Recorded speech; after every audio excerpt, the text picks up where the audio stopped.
Germany is a major player on the global stage.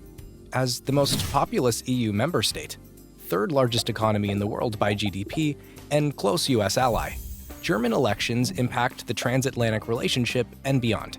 Therefore, it is important to understand how German elections work, from the initial casting of a ballot to signing the final coalition agreement. Voter turnout for the 2021 German federal election was 76.6%, above the EU average for national elections at 67.5%, and the US's 63.7% turnout in 2024.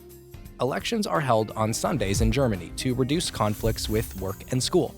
Polls are open from 8 a.m. until 6 p.m. on Election Day, and Germans vote in public buildings such as schools or courthouses. Germany is divided into 299 electoral constituencies, whose borders can be adjusted as populations change to ensure equal representation across rural and urban areas. An independent commission is in charge of redistricting to avoid partisan gerrymandering. Eligible voters in Germany receive a voter's notification by mail, confirming they are registered to vote in their municipality, which they should bring to their polling station. If you forget your voter's notice, a valid passport or identity card will suffice.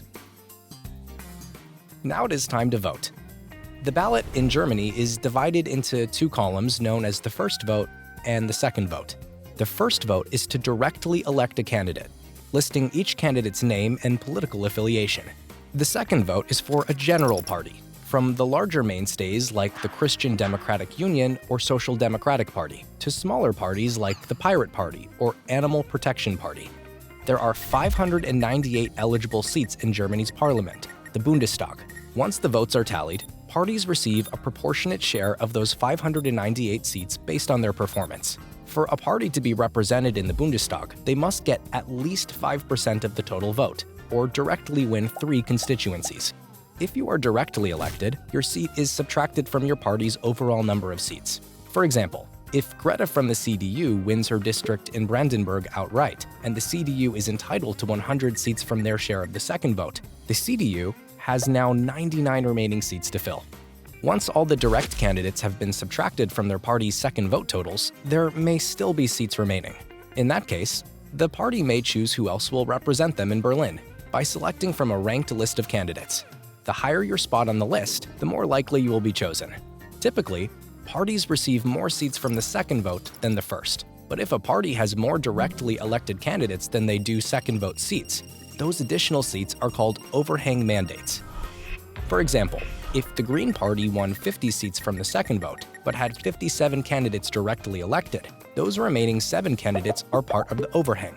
If one party gets overhang seats, the other parties get additional seats to keep the balance of power.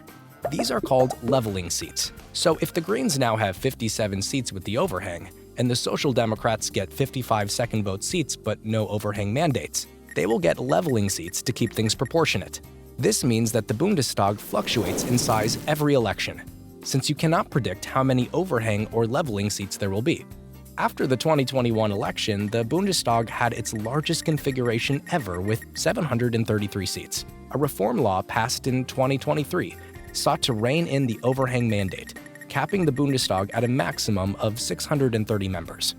After being upheld by the Constitutional Court in 2024, the law was first put into action for the 2025 federal election. The ballots have been cast, the votes are tallied, and now the fun begins. Building a coalition and selecting a chancellor.